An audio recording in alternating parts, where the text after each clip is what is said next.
Welcome to the show once again, Kevin Perlmutter. I am so happy to have this conversation with you, my kindred spirit about emotional brand desire and getting people to emotionally connect with brands. So, welcome to the show. Thanks for having me back. It's been a little while, but I'm thrilled to be here. Yeah, it's been a little bit, and I will put a link to your past episode that you had with us where we talked a lot about your philosophy and your work, working with companies to create those connections and those moments with their ideal customers and clients. But just as a recap, tell us how you even got to this work. What's your passion behind it? Wow, well, my passion is currently focused on evolving the craft of brand strategy by putting emotional insight at the center of how brands attract and retain customers. And Mm. I came to this through some enlightening work I did prior to starting my brand consultancy, Limbic Brand Evolution, which launched in 2019. Prior to that, I was working at a sonic branding music studio, leading strategy, innovation, and research. And I co-created a research capability rooted in neuroscience, working with some outside partners, some people who I refer to in my book as my behavioral science mentors, and they helped me understand the non-conscious activity that happens in our brain, the instinctive emotional responses that we have that guide our feelings, our decisions, and our behaviors. And it Hmm. occurred to me that all the work I had been doing for over a decade in advertising and almost a decade at one of the largest global brand consultancies, leading strategy work for brands, that this did not come up at all. And I was like, wait a minute. There's a whole industry running around Yeah. marketing to people and not thinking about how the brain works and the impact that our instinctive emotional responses have on what we do next. So I said, maybe I should go back, leave the music studio, go back to my brand strategy roots Hmm. and create and approach the brand strategy that puts emotional insight at the center. I love it so much. And I know, I so enjoyed our last conversation because like I said, we're kindred spirits around this idea of we have to remember that we're marketing to human beings and not automatons and not robots. Not yet, right? They're not making the buying decisions yet. But this idea of the whole field of behavioral economics exists because we don't make rational decisions. And we often make decisions based on our emotions and back it up with logic. Yeah. Even some of the most skeptical, analytical, left brain people, they can't deny the data and the research that comes out from the field of behavioral economics. And I'll put a link to another episode I did with Melina Palmer, where she talked about behavioral economics in terms of how you market and how you persuade people, but in an ethical way. And Yeah, I she's want to be got a great clear. series of books. She I'm familiar does. with She's her. Yeah. amazing. So I'm going to put a link to both of her episodes. She did one that was customer facing and one that was an employee facing Okay. book around using the principles of behavioral economics. But let's get to this idea of emotion.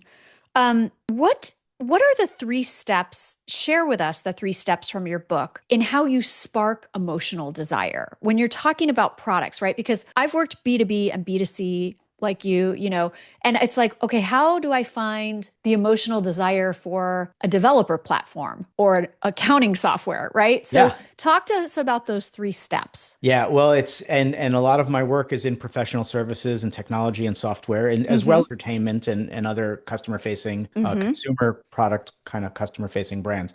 But the process that I share in brand desire is three steps: focus, connect, and evolve. Mm-hmm. And focus is all around insights discovery, and it's what a lot of marketers and brand strategists do or think that they're doing in that early phase, which is gathering information to form judgment on what the strategy should be. Mm-hmm. And the difference between what I'm suggesting and what traditionally happens is that traditional brand strategy is when there's kind of a surface level understanding of customers.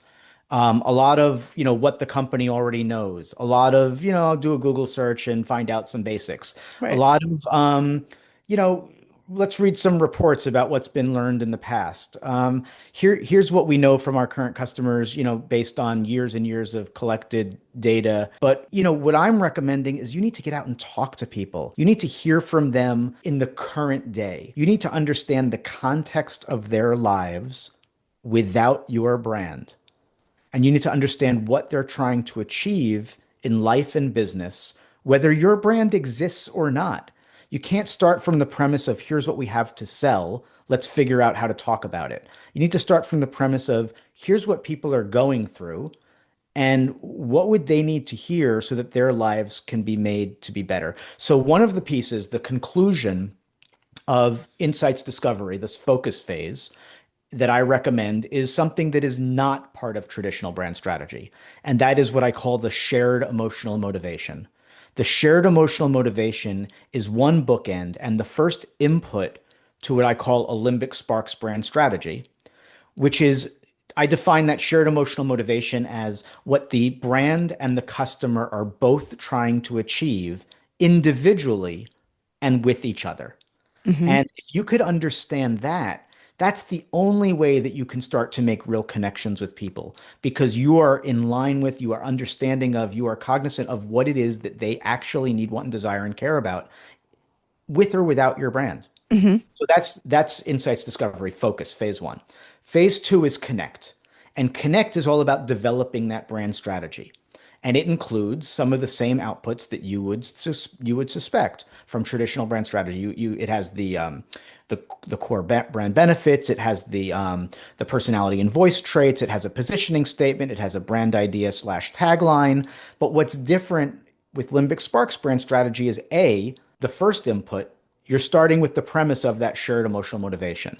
The second thing is you are identifying not just benefits, but emotional brand benefits. Hmm. Because what you'll find when you do insights discovery and look at the sentiment analysis from reviews and you talk to Hmm. customers and you understand what it is that they actually care about, and when you ask questions like, why do you keep returning to this brand? What would you miss the most if it disappeared? What is this brand's superpower? What do you Hmm. get from this brand that you're not getting from anyone else? All of those benefits you are going to find to be emotional benefits. They're not the features and the services that people want to talk about inside the company. It's those emotional benefits that you keep hearing over and over again. Yeah, When I, absolutely. Because so when, if yeah, I can interject real quick, please do, because please do, please do. there's this idea, even I'm kind of, I teed you up with a question that I've already dealt with a lot of my clients, which is Yeah, even when you're talking B2B and you're talking about software, you're talking about infrastructure, you're talking about, the most mundane and specific tech. It all boils down to the so why does that matter, right? So when right, you list all of those benefits that the product or the service offers, if you keep drilling down and if you keep kind of forcing the client to drill down, it comes down to an emotional response. It comes right. down to because they can have confidence in the decision, Yep. because they can feel courageous about making their choice, because they can feel good about leaving their legacy. Like when you really get them down to the point where they, I'm sure you've had this where they get Yeah, mad at you for drilling down so far. It's like they kind of blurt it out and it's like, that's it. That's the nugget. absolutely. And in my process, as you're suggesting, you need to drill down to that and then bring it right up to the top, Uh of course. huh. But something else you were saying is I don't I try to get that out of my clients, but here's the thing. I'm not going to get it completely out of my clients. I get it from their customers. At I both. get it Exactly. from their customers Exactly. every time. Yeah. And that's what's missing in traditional brand strategy is Yes. being able to actually talk with customers, hear from customers Mm-hmm. and learn that. And that's one of the biggest things. So in Connect, there are a couple of things. One is you start with the shared emotional motivation, you understand the emotional brand benefits, and then when I create a brand idea or a customer facing tagline, and in my work they're one and the same, because I'm not a strategist and I don't hire a copywriter to rewrite what I wrote. I'm doing it all. So so the brand idea, the criteria for that is narrower than traditional brand strategy. In traditional brand strategy, it's often an about us statement. It's we do this. With Limbic Sparks brand strategy, it must be, in order to qualify, it must be a brand benefit and invitation. It needs to feel like You are inviting someone into how they want to feel. Hmm. So, a couple of brand ideas that have been part of Yeah, the give us work. some examples. Yeah, Yeah. I'd love to give you some examples. So one, I mean, I'm going to click through a couple of them really quickly without giving the full case. But one of them is a SaaS platform in the inventory management space. So this is software that helps you have precise inventory levels so Hmm. that the cash flow of your company is not too drained by having too much inventory on the shelf, and so that you always have things in stock that you need. The Hmm. shared emotional motivation is improving planning precision. That's what both the company and the customer are trying to achieve individually and for each other. The benefits are around eliminating guesswork, around maximizing inventory performance, around an unmatched partnership that you get with this company that you don't get from other companies in the space. And the brand idea, the benefit and invitation is be supply chain invincible. Be supply chain invincible. You're inviting people into how they want to feel. Hmm. The original idea before I started working with these guys was we put you at the center of supply chain success. Now it's be supply chain invincible. Hmm. One other example that's kind of cool is Scratch Event DJs, which is the largest corporate DJ booking service. They book DJs. You can book DJs with them for events all around the world. They've been on every continent, tens of thousands of events. They work with corporations. If you're Nordstrom and you want a DJ at every store on Valentine's Day at noon, anywhere in the world, they can make it happen. And talk about empathizing with your customer. I worked for a sonic branding music studio right before launching this company. I understand these statistics around music. If you have music playing in an environment, it can keep people there longer. It can increase linger time. If you Hmm. have the wrong music playing, it could actually cause people to want to leave sooner. All of these things. So they were going with a very rational brand idea.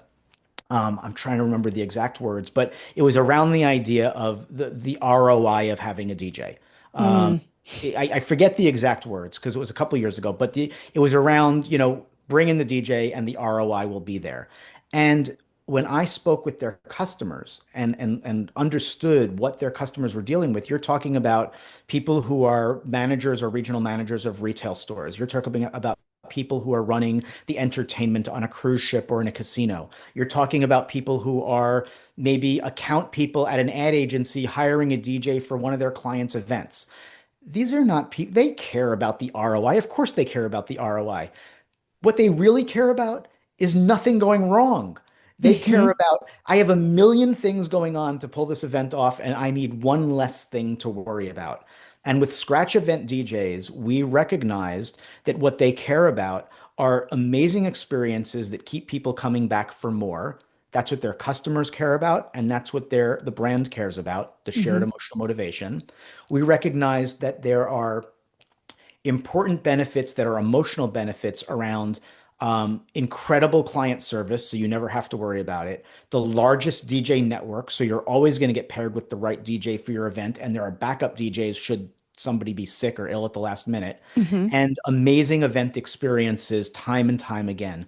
Hmm. And our brand idea for them was curated DJs anytime, anywhere, and it signifies the quality, it signifies the breadth of the offering. It gives the customers confidence that they're going to get what they need when they need it, and it's going to be one less thing to worry about. So Hmm. that's what happens in Connect. And to answer the full question, the evolve phase, the third phase, is about activating that brand strategy.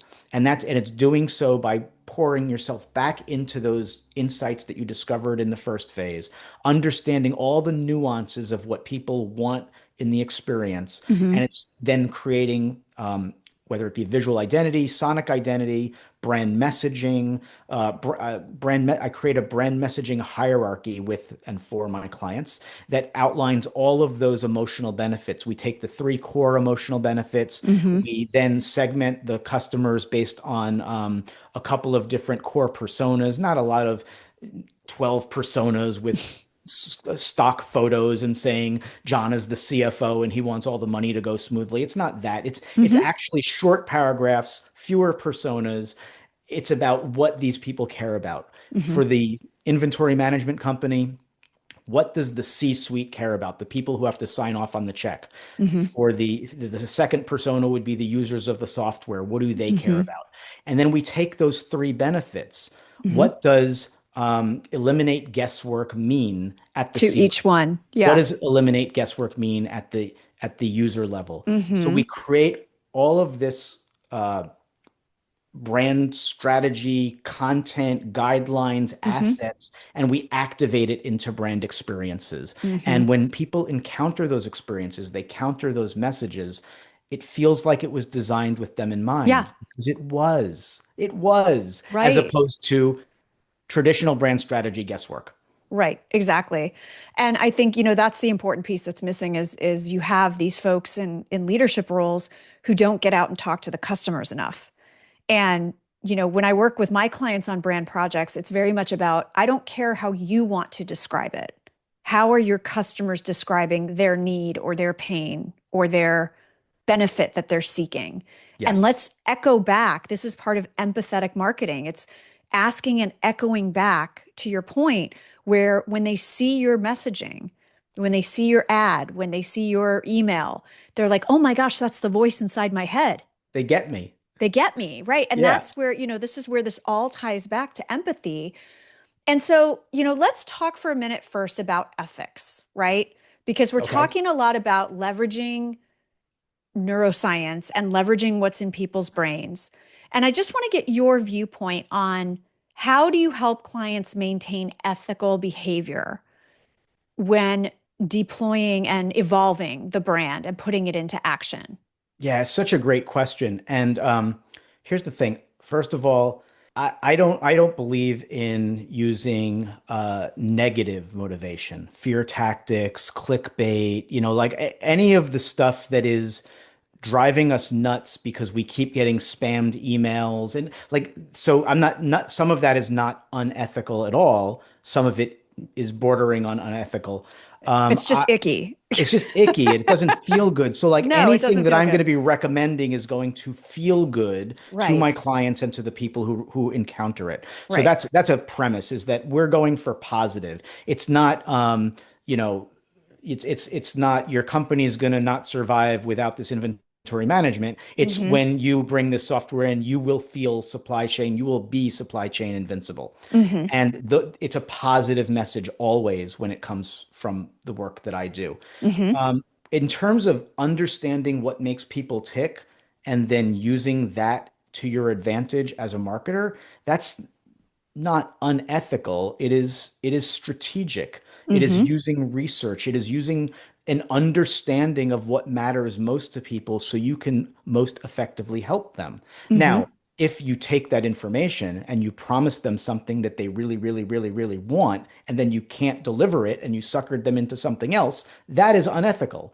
But if you are understanding what current customers are feeling, Hmm. why they keep returning, and you are turning that into messaging to attract other people who want those same benefits. And Hmm. then when they arrive, they receive those same benefits and are not disappointed. There is Right. nothing at all unethical with that. I love that. You said that so eloquently. And it's really about, you're not trying to manipulate people who don't have a need for your product and service to spend the money on it. That's not what we're talking about here. We're talking No. about finding a way to surface the needs and the desires and the values of the people who will benefit Yeah, from your product or service and sort of, creating a beacon of light to say, here's what we do. We exactly. can help you with this. Yeah, And you just reminded me of something. As you know, as a book author, when going through the process of coming up with a title and a subtitle, uh-huh. that could be as much ideation as writing the whole book. Yeah. So the subtitle that we landed on for Brand Desire is Spark Customer Interest Using Emotional Insights. Hmm. Every word dissected, thought through, and there were 40 alternatives for that line and Of every word in course. that line. Yeah. So I struggled at first with Spark Customer Interest because I was like, it was a little flat. Interest. But then when I thought about it, it's exactly what we're talking about. Right. It is about sparking interest. I don't believe for a second that a company is going to spend hundreds of thousands of dollars on a piece of software because I said or the brand said be supply chain invincible. But when they see be supply chain invincible And all of a sudden they're like, wow, maybe they get me. I need to look into this further. It's Right. the sparking of interest that has to happen first. And Hmm. that's where it becomes linked to behavioral science. We understood them, we get them, we're speaking in their language, we're empathizing with them, and we Yeah. are helping them see that there's something there that they might want to learn more about. I And love part of that. it is also understanding what drive. I talk a lot about you use the word empathy a lot. I don't use the word empathy a lot, but I talk about emotional motivations, and they're Hmm. pretty much cousins, if not, Right. even closer Well, if you relatives. understand someone's emotional motivations, that means you're Then seeing you things can from their empathize. point of view, in which case Yes. you are actually practicing empathy. Yeah. Exactly. Hmm. So emotional motivations, the drivers of our decisions and behaviors, is what I talk about quite a bit.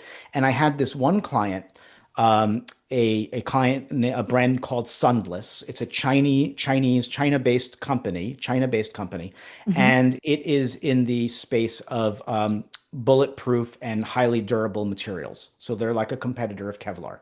Hmm. And they are a relatively new brand, where brands like Kevlar that are a household name for people not even buying that, Hmm. their brand is relatively new, and Kevlar's been around for 30 plus years. Hmm. So when we were working with them to try and understand how they were going to convince manufacturers of other products to consider using their material as an ingredient in their products, Hmm. and thus switching from what they're currently using Hmm. and retrofitting their factory for this new material to be part of a production process of some product. Hmm. We had to understand the barriers to entry. And it wasn't going to be just about, well, our material is 30% stronger. Like, Yeah. everybody has a 30% stronger claim for something. Like, you Hmm. need 14 asterisks and four lawyers just to explain what part of 30% is. So, but what we did was we understood that these manufacturers wanted an uncompromising advantage. An uncompromising advantage was the shared emotional motivation. And the brand idea that we use to invite them in is a material difference. So when Mm. this company shows up at a trade show and they have a banner that says Sunless, a material difference, it invites them into a conversation to go, oh, well, what's different about your material? Oh, Hmm. it's materially different because it's made this way as opposed Hmm. to that way, and it's much stronger in these use cases, and da da da da. And the conversation goes from there, and they Right. can actually get into a conversation where the manufacturer says, "Yeah, let me take some of that back with me and try it in my factory and see how it works." And Yeah. that's all they want at that moment. All they want at that moment is trial. They want somebody to say, "This is worth a shot." And a Yeah. material difference gets them to ask, "What's so different about it?" Exactly. Exactly. Well, and I love, what you said kind of buried in that too, was really understanding what the objection is. Because in that case, the objection is not that I want to necessarily use a better material or a better product. Like we all do. But think about all the things we put up with lesser quality Yep. just because it's a pain to switch, Yeah, switching right? is high in this. Yeah. Right. So it's like whatever you do around your house, like if you buy certain cleaning products or you do things a certain way, you may actually know there's a better way or better solution, but you're like, but the cost and the energy to make the switch is Yeah. too much of a barrier for me, Yep. and I don't think I'm getting that much more out of it, right? Right. So I love that they identified, and where my brand brain goes is how do you help the company figure out what processes and tools and support they can give Yeah. to a new customer to make that switch as easy as possible, right? That's where you come up with Absolutely.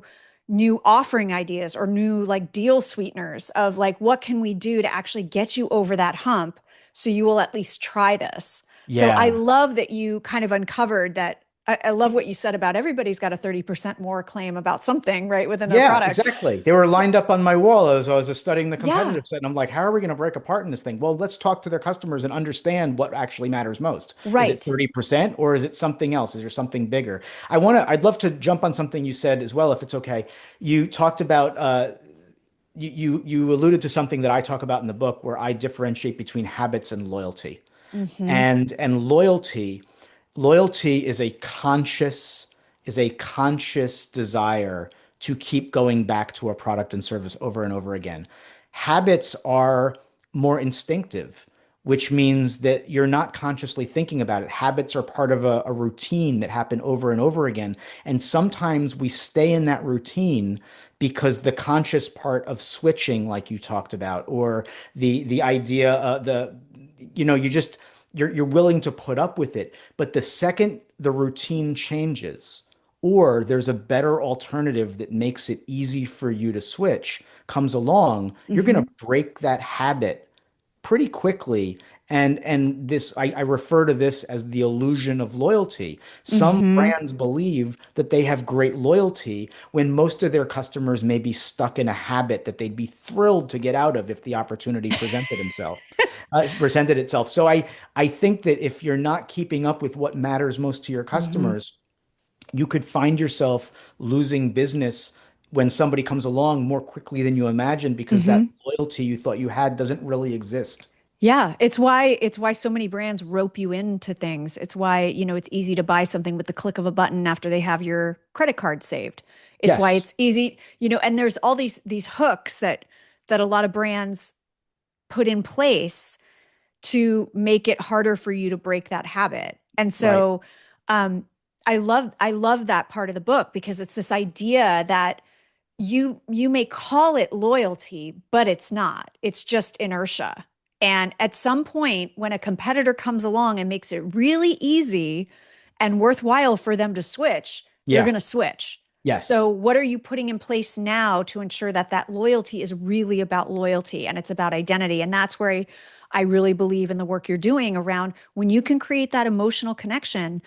There was data several years ago that I used to talk about all the time, and I can't remember the report it was, but it was about the value of brand loyalty and how one of the vectors was that even in an economic downturn, if someone truly connects with a brand and it's part of their identity, Yep. they will pay the premium even in Yes. even in a downtime because Yeah. that brand, they really are loyal. It's not out of habit. Absolutely. And Yeah.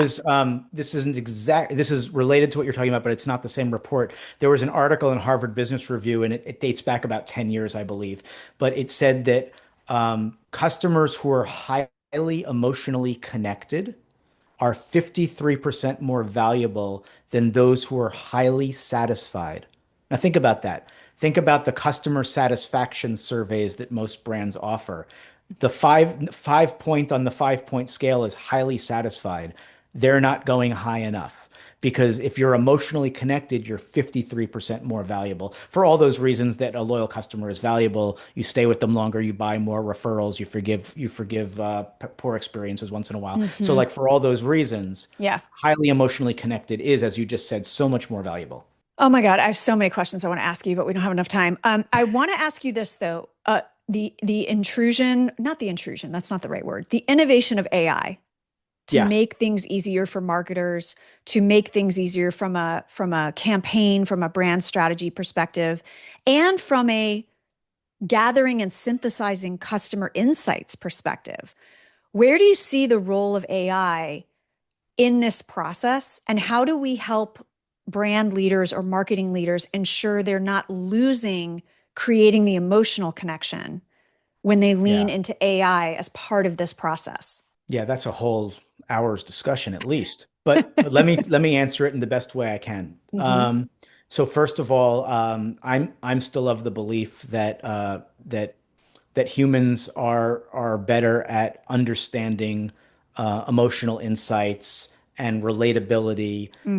and humanistic qualities than AI. I Hmm. think AI could probably synthesize information if you used AI to synthesize sentiment analysis through language across a Exactly. number of reviews on Amazon or Google or something. You might you're going to save yourself a lot of time, and that'll be helpful. But you can't use AI to analyze what you're learning. You can use AIs to summarize what it's seeing. That's in the research side of things. I Hmm. think in the marketing and marketing automation, customer experience automation, whether it's live, virtual, retail, whatever it is, Hmm.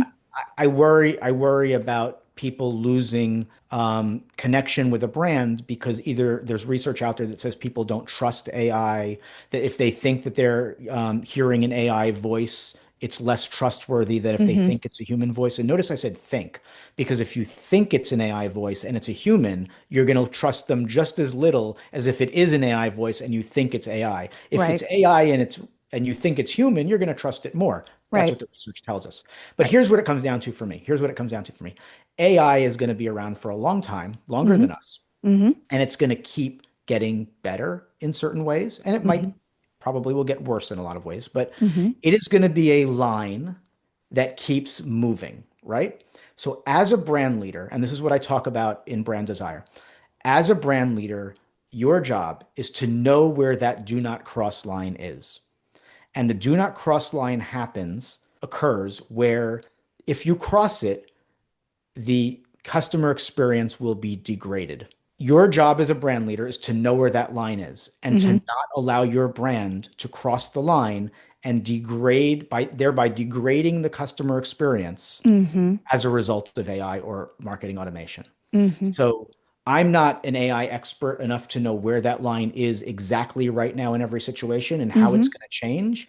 I just know as a brand leader, if you're going to start deploying AI, then you need to think about the impact it's going to have. If that Hmm. impact is negative, don't do it. If the impact is positive, go for it. Absolutely. And you're echoing a big sentiment that was in a recent MIT report, and I'll put the link to it in the Yes, show I notes. saw that reported. Yeah, it's about the human capabilities that complement AI. And these are things that AI lacks. It's empathy, judgment, ethics, hope, all of these emotional drivers that are uniquely human capacities. But Yes. what the report, I want to be very clear. The report wasn't saying, oh, these skills can't be replicated by AI. What it was saying was that right now they can't. And so the best use of AI, if you want to get the maximum value, is to pair and augment AI with these human skills, which means Yes. we as humans are still required to strengthen and build those skills so that we can work alongside AI. But to your point, I think it is about automating and pulling the information in a more efficient way so that people Hmm. can spend the time focused on what is the emotional driver, what is the emotional connection, and not spend, the 8 hours on putting together the spreadsheet to Right. gather You have to you have gather to get everything to that you that have. information. Exactly. I mean, I'll be honest with you, like there have been times when I could have hired, I mean, and there are times when I do, but there are other times when I could have and I didn't hire a junior strategist to analyze some information for me because I felt like I needed to be in the middle of the information and analyzing it myself Yeah. so that I could use my skills as a strategist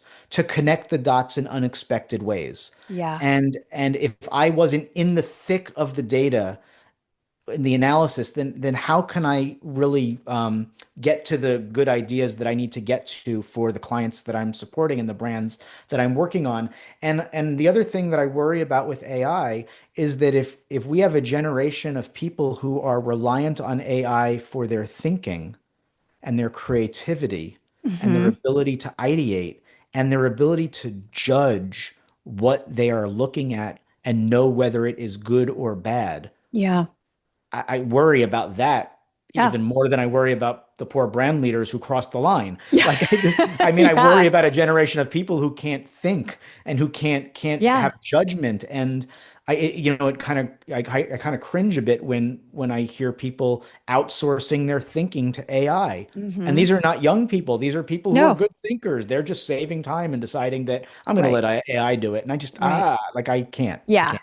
Yeah. I think you're right. It's a balance of leveraging AI as a thought partner Yeah. and as as an efficiency play of Yeah. being able to do something that we would spend hours, if not days, if not weeks doing. So Right. that ability to free up our time to then put more into connecting the dots, Yep. finding the emotional connection, finding going out there and actually doing the talking to customers. Right. Because a lot of times what scares people away from doing that is all the drudgery work that goes with it. But if you could tell somebody, hey, I just want you to go out and interview and talk to them and Yep. ask the probing questions and take the conversations down these different routes that you know where to take it. And we'll take the transcripts and find, synthesize everything for you. You don't have to Yes. worry about that being like 3 weeks worth of drudgery after you have those conversations.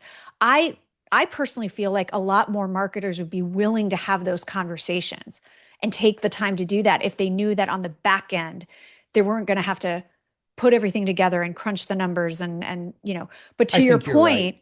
to your point, getting in there, I love what you said about, I wrote it down about, I still want to be in the thick of it so I can connect the dots and I can find the Absolutely. insights for myself because you don't know what's going to come up.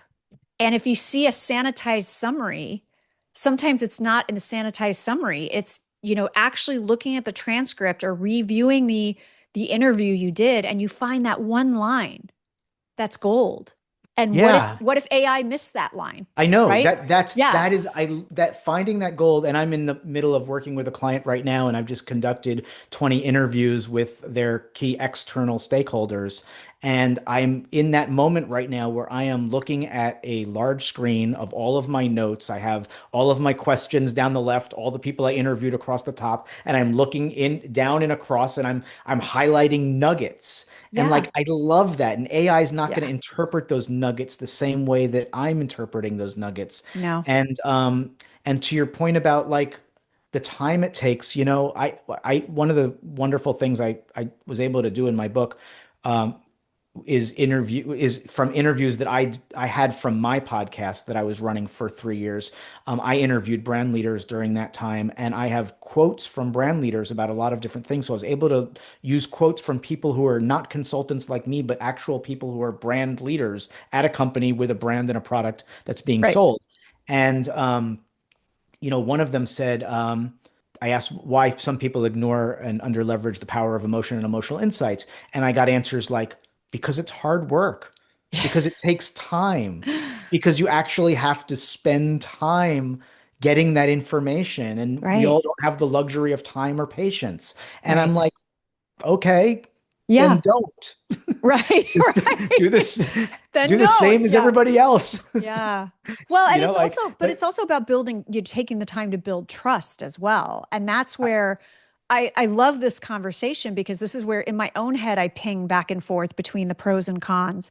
And I'm like, if I can spend more of my time on the building the relationship, building the Mhm. trust, being in front of the person and seeing on their face where they light up, Yeah. where they get bored, where Yep. they, their excitement starts to, like look at us right now. I know some people can't see us that aren't watching the video, but where we start to lean in and Yeah, now we're yeah. like, now I'm talking with my hands and I'm getting excited about what we're talking about.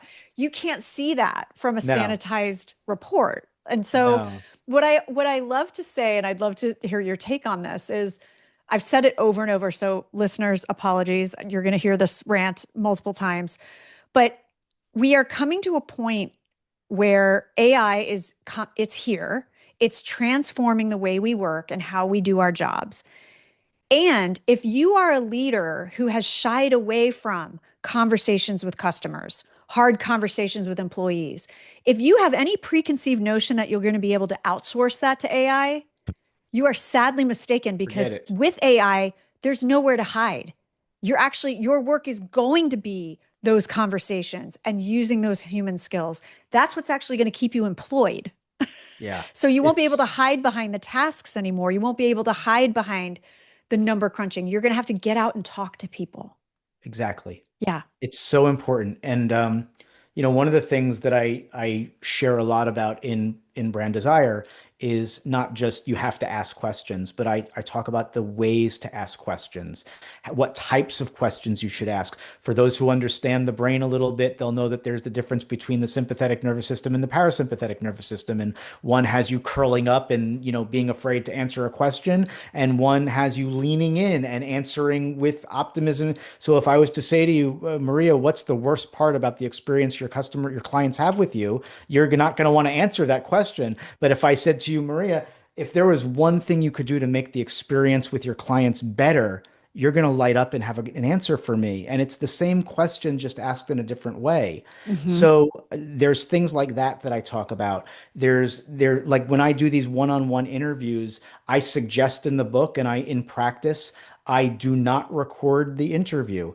And I say to the person I'm interviewing at the head, I'm interviewing you and about 15 other people, and your answers are going to be anonymized. You're not going to know, no one's going to know what you said. It's going to be part of the answers to this question across everyone. And that allows people to open up Hmm. when they know they're not being recorded, when they know that their name isn't going to be linked to an answer. I build trust instantly and I get better answers. Yeah. So this is part of the behavioral science of the brand work, brand strategy work that people can learn how to do with Yeah. brand desire.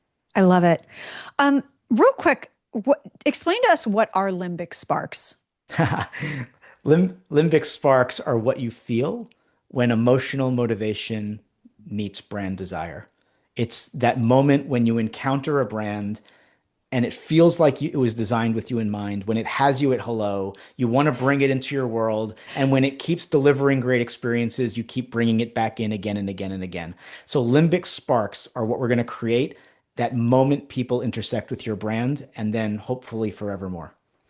I love all this. I love that, throughout this conversation, you're debunking this narrative that people have around, well, this has a place for B2C, but it doesn't have a place for B2B. I'm like, there's still human beings making the buying decision in B2B.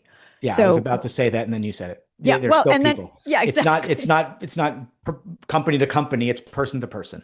Exactly, exactly. Okay, so as we wrap up, what is one thing that you want people to take away from the book? And who would benefit the most from the book? So two different questions, Two but questions. yeah. I'll answer the Answer second the one second first. one first. Yeah. Yeah, I was going to do that. So that first of all, this book introduces an approach to brand strategy that is not traditional, rooted in behavioral science. So on the grandest possible scale, I hope to evolve my industry with this thinking. On an everyday scale, it's allowing any size brand leader, mid-sized company, small business owner, you read this book and you're going to have a playbook for what to do for your brand, no matter how large or small your brand or customer base is. So Right. I'm bringing this thinking, this modern day thinking, this modern day playbook to any size business owner. It's not just for the largest of the large companies. In fact, I think it can do really well for small businesses and medium-sized businesses.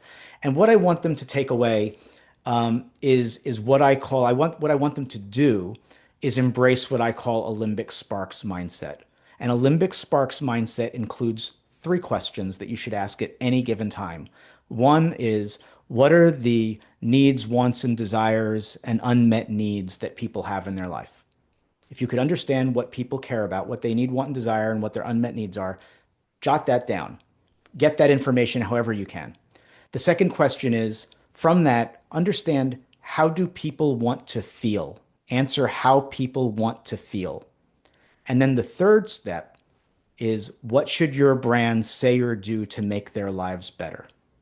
What should your brand say or do to make their lives better? So the three steps to embracing a limbic sparks mindset wrap around this idea of understanding how people want to feel Yeah. and using the answer as your guide. Well, I mean, the work is really a primer in how to better understand your customers and clients. It's really Absolutely. whether you're in research or not, whether you're in customer insights or not. And we could look at this for any situation where your intent is to motivate or persuade or inspire a group of people. So I would say, and maybe I'm going out on a limb here, even if you're internal Hmm. and your audience, let's say you're in HR, your customer is the employee. Your customers Absolutely. are the employees.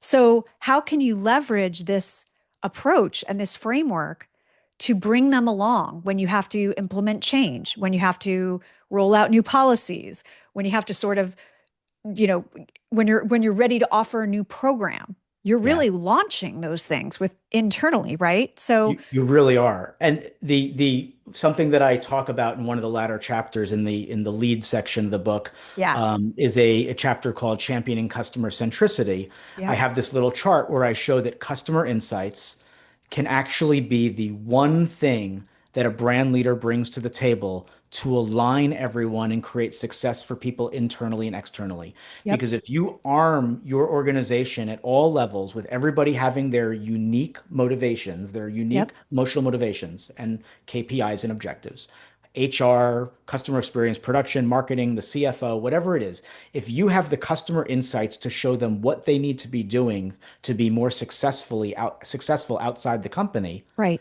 then in turn, if they do that, customers will have a more successful experience when they encounter your brand, Hmm. which will feed the beast with sales. Right. And that's the role that brand leaders can play. Customer insights are their greatest competitive advantage for aligning people internally and having successful and happy customers externally. Yeah. I mean, this is why when I have done my brand projects in the past, the group that's in the workshop is not just marketing.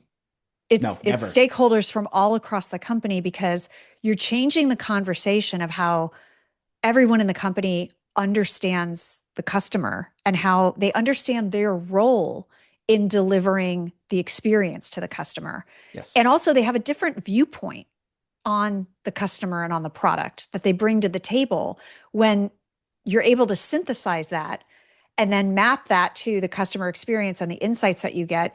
It it supercharges everyone, and it's why I've always felt that brand strategy projects are transformation projects because you are fundamentally changing the way the company talks and walks and looks, and what role does everyone within that company play in that transformation. Absolutely. You used a word earlier that I love, which is beacon. And what I feel is that the brand ideas that we develop in the work that I do with my clients, whether it's Be Supply Chain Invincible, um, yours to discover for the 18th Performing Arts Center, a material difference for Sunless. These brand ideas become a beacon Yeah. internally and externally because they are inherently a brand benefit and invitation. Yeah. The company needs to keep delivering on that promise. Oh my gosh, I love that so much. I mean, this is why taglines don't just pop up out of the sky. Like they have to mean something. So thank you so much, Kevin. We could talk for hours, I know, on our mutual love for brand and for customer insights, but we've got to go. So thank you so much for your time today and your insights. Everyone, check out the book, Brand Desire: Spark Customer Interest Using Emotional Insights. It's a great read. And we'll have all your links in the show notes, including a link to the book. But for anyone on the go, where's the one best place they can get in touch and find out more about you? The one best place is branddesirebook.com. Wonderful. It's a page on my company website. It's all about the book, and then the rest of my company is there. I'm also on LinkedIn, but Perfect. Perfect. branddesirebook.com is a good first start. Wonderful. We will put that link, of course, in the show notes. Thank And you. thanks again. It was great to see you. Thank you so much for having me. So great to be with you. And thank you, everyone, for listening to another episode of the Empathy Edge podcast. If you like what you heard, you know what to do. Please rate, review, and share it with a friend or a colleague. And until next time, please remember that cash flow, creativity, and compassion are not mutually exclusive. Take care and be kind.